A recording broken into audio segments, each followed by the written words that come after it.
lugu räägib ikkagi kassist. Ja kuna ma väga ise armastan kasse, siis kui see lugu siia majja tuli, siis mulle tundus, et küll on tore, et saab teha ühest lemmikloomast midagi. Teofrastuse lugu algab tegelikult Astrid Reinla raamatust. Siis kui ma seda pidin adapteerima, muidugi ma tegin seda lugu omaks ja koos Pärtliga siis töötlesime selle sisu, otsisime selle raamatu tuuma ja süda välja ja siis üritame nüüd filmikeelde seda tõlkida.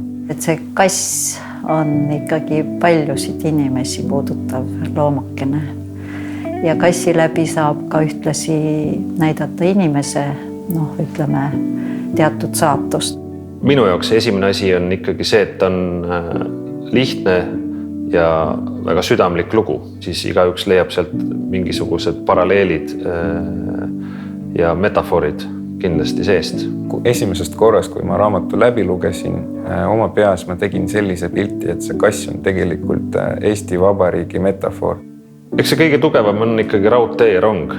Kusagilt ilusast kohast koledasse kohta või halli kohta minek, et see midagi tähendab. Ja siis ka tagasi teistpidi.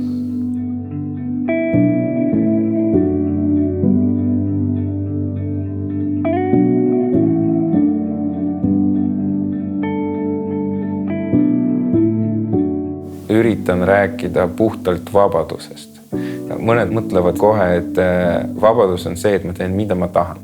See ei ole niimoodi. Vabadus vajab ühiskonnaga kommunikeerimist. Selle filmi puhul minu jaoks on sõnumina kaastunne kõige olulisem. Seda ei ole kunagi maailmas liiga palju, et ma igal võimalusel igas oma filmis olen siiamaani seda sisse toonud ja mul on hea meel, et Sergei pakkus mul olla kunstnik sellisele filmile, kus jälle see teema on nagu väga tugevalt sees.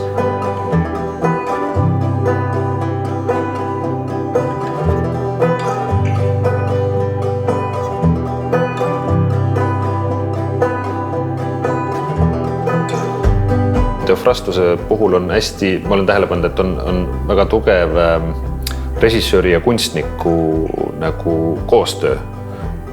Juba ammu enne võtteid nad juba seal panid oma asjad paika ja see käib, kuni tundub, et võtete lõpuni ilusti välja. Ja plastiliin, nii-öelda Sergei termin, plastiliini realism on üks selle filmi kindlaid selliseid momente, mis kõiki võlub. See film on plastiliini tehnikas sellepärast, et me tahtsime koos režissööriga sellesse filmi tuua väga realistlikult liikuva kassi. Ja see muidugi tingis selle, et siis peaks ju kogu keskkond olema plastiliinist.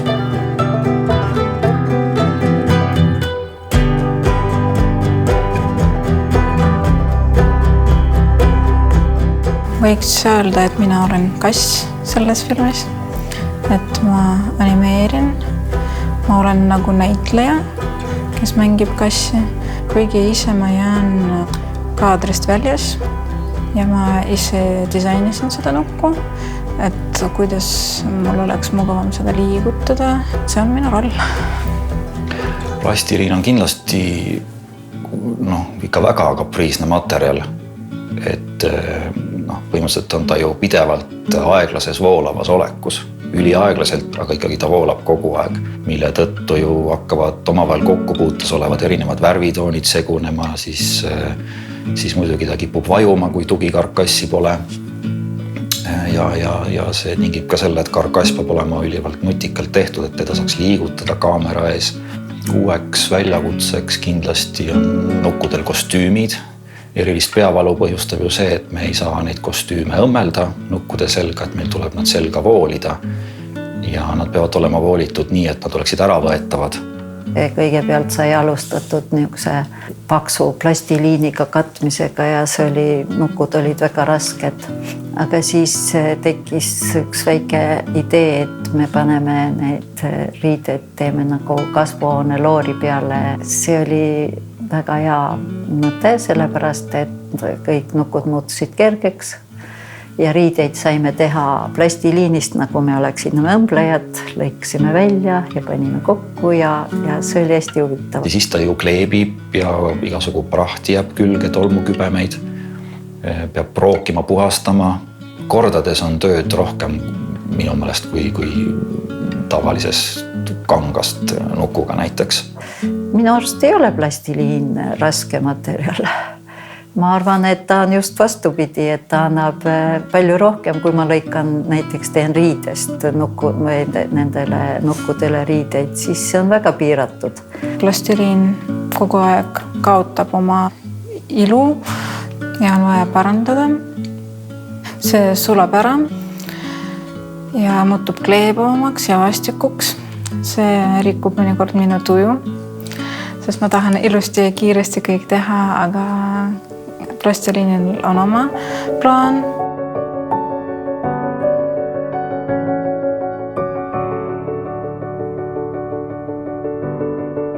Iga kord, kui kass liigub, on tal taga riig. Meie nimetame seda ka rästikuks, mida siis tuleb puhastama hakata hiljem. Ja see näeb siis välja niimoodi, et me filmime selle plaani ära, on kass koos oma rästikuga, lõpetatakse see plaan ära ja siis me võtame lihtsalt puhta tausta. Näiteks kui kaamera liigub, siis me peame ka selle sama liikumise kordama ja võtme selle uuesti. Hiljem siis arvutis paneme need asjad kokku, kassi jätame alles, riigi puhastame välja. Nii lihtne see ongi, aga tegelikult võib olla ka 2-sekundiline plaan, mida sa teed terve päeva. Algselt ma siis valmistasin neid betoonmaju Mustamäele. Iga päev ma tegin neid paneele ühte ja sama liigutust ja see oli päris õppetund mulle, sest see õpetas mulle kannatlik olemist. Ma olen ise Mustamäe poiss. Ma kolisin Mustamäele 72 ja elasin seal kuni 1991 vist ja peaaegu 20 aastat. Ja siis kui need majad valmis sain, vaatasid, vau, kodukülas tehakse praegu filmi siin meie enda stuudios.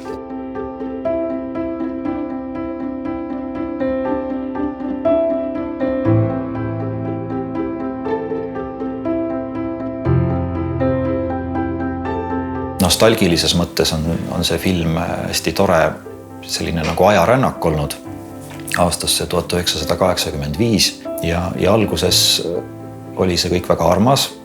Olin jälle just kui 7-aastane poiss ja see viis sellise hetkeni, kus mingil hetkel hakkas natuke õudne, seepärast et tuli meelde see erinevus nagu praeguse ajaga, kui ma nagu plaanisin otsida värve, mis värvid sel ajal olid.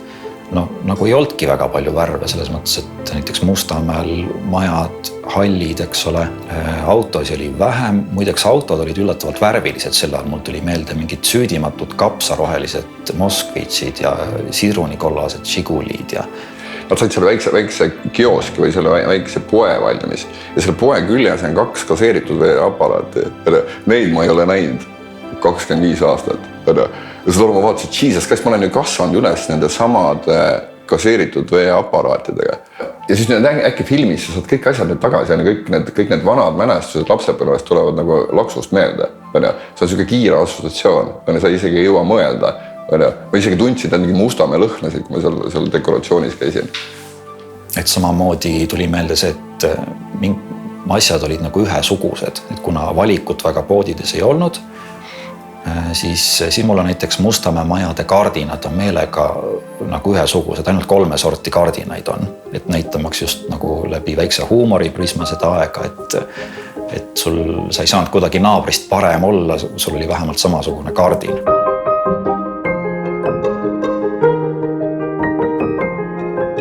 Mostly I have been doing scenography. There is this big set with the house and the garden. So you can see here some bushes and some snow. I've been doing snow for the set.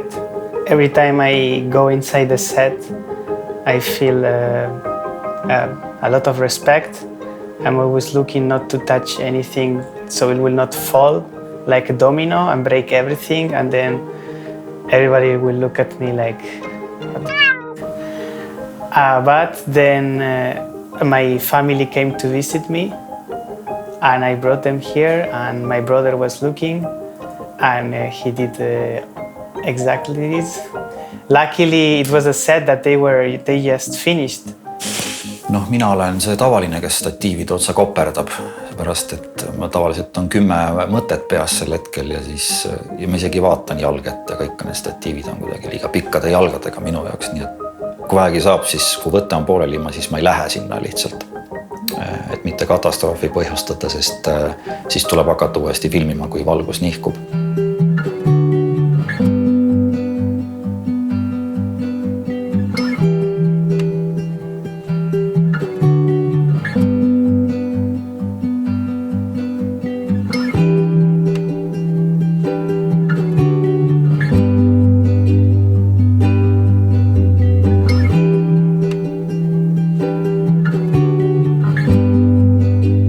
See pühendatus ja millega ta seda filmi teeb, on ju nüüd teades, et meie see olukord eriti kiita siin ei ole.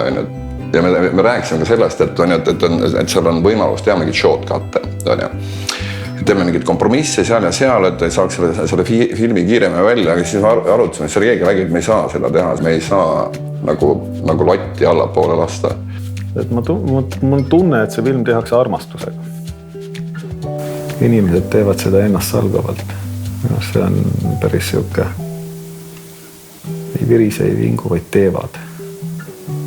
Et see on nagu siuke väga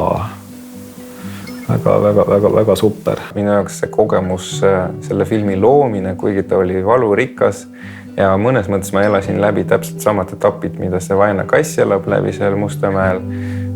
Okei, mitte füüsilises mõttes, aga vaimses mõttes. Isegi kui ta oli nii raske, minu jaoks see oli elu üks põnevamatest kogemustest ja ma nägin pealt, kuidas teistele see ka meeldis, nii et see oli seda väärt. See tuli välja väga südamlik projekt ja meil oli siin raskuseid finantseeringutega, aga nagu öeldakse, ma arvan, igas keeles, aga vene keeles друзья познаются в беде, siis oli näha, et inimesed oli nõus niisama tööd edasi teha ja see näitab, et nad päriselt armastavad seda projekti ja on abivalmis ja mul on väga hea meel, et ma olen töötanud selliste inimestega.